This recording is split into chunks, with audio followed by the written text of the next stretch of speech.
This video will show you how to start and close the Kokatat SwitchZip zipper system.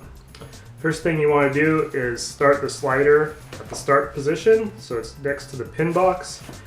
Then you take the pin, insert it in the slider, make sure that it passes all the way through the slider and through the pin box so that the tape joins line up. You can see on both sides of the zipper this lines up here, and on the other end the garage lines up. Then you want to hold both sides steady and gently pull, and that will close the zipper. Make sure the slider is seated all the way in the stop position here.